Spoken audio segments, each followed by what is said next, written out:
This is Deobra Redden, now standing trial on charges of attempted battery in Nevada. 30-year-old Redden was taken into custody after allegedly assaulting a man with a baseball bat. He entered a guilty plea and was facing a potential sentence ranging from 1 to 4 years behind bars. Now, it's time for sentencing. Redden engaged in a calm and straightforward exchange with Clark County District Judge Mary Kay Holthus. Based on my criminal history, I feel that I shouldn't be sent to prison for a second time. Have you looked at your criminal history? Have you looked at your criminal history? I've actually just I looked at it. I mean, you lived it, I suppose. I just looked at it, Yeah. Judge Holthus then reminded Redden of his prior criminal record. 3 felonies, a gross, 9 misdemeanors, multiple DVs. Got a lot going on, sir.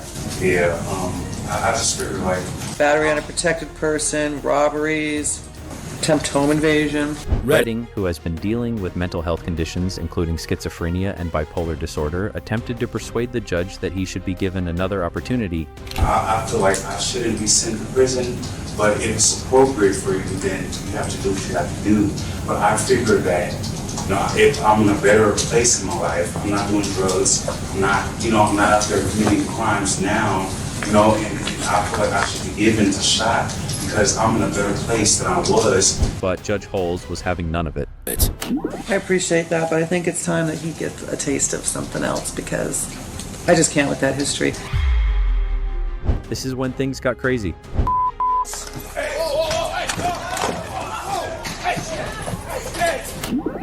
Redden suddenly jumped over the courtroom bench and rushed directly toward Judge Holthus.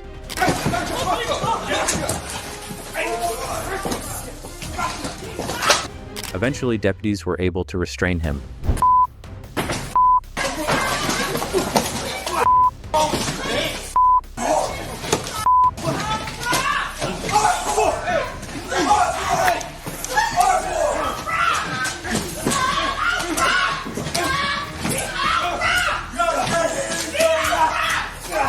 As the courtroom alarms began sounding, those present started shouting for help.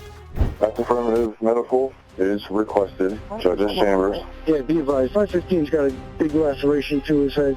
Judge hit her head into the wall, and I got an inmate that's bleeding up here. It's going to be a positive transport to UFC for the marshal. Be advised, I'm also going to need a biohazard cleanup for a lot of blood on the floor. It was later found that Redden allegedly punched Judge Holthus, pulled out parts of her hair when Marshall had to be hospitalized and needed 25 stitches after suffering a forehead injury, as well as a dislocated shoulder.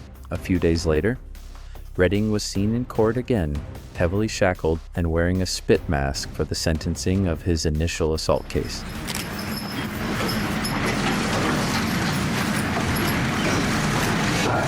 Mr. Almasi's here now. Morning, Judge. Good morning. All right, this is on for the continuation of Mr. Redden's sentencing.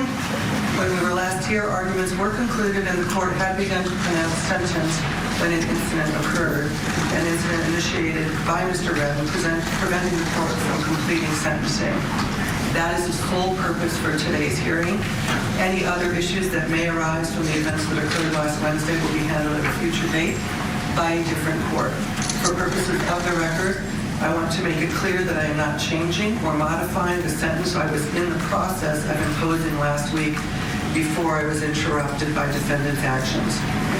I am making my calendar page from that day an exhibit for the court as it existed the moment I walked in. Prior to anything happening, nothing's been changed, indicating the sentence I intended to impose. I'll agree with that for a moment. All right, that being said, He was also hit with 13 additional charges connected to the attack on Judge Holthus, including attempted murder, battery, and extortion by threat. If found guilty, Redden could be sentenced to decades in prison. This case has been widely described as an example of a defendant behaving erratically during a courtroom proceeding.